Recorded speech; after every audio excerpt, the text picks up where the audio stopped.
You ask Tiger to calculate. This deals with finding the midpoint between 2 points. The midpoint between the 2 points is 6, -50.5. Let's solve it step by step.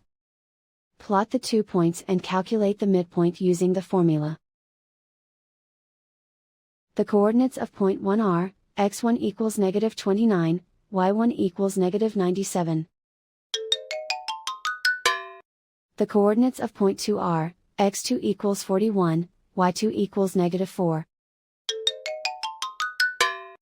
PM represents the midpoint of the 2 points.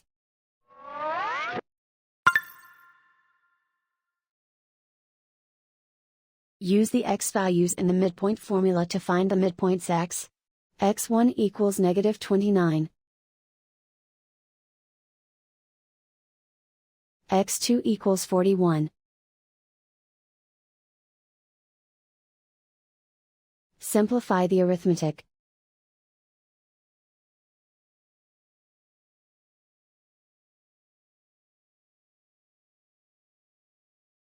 Use the y values in the midpoint formula to find the midpoints y.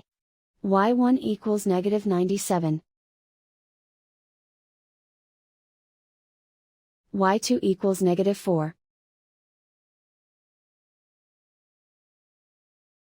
Simplify the arithmetic.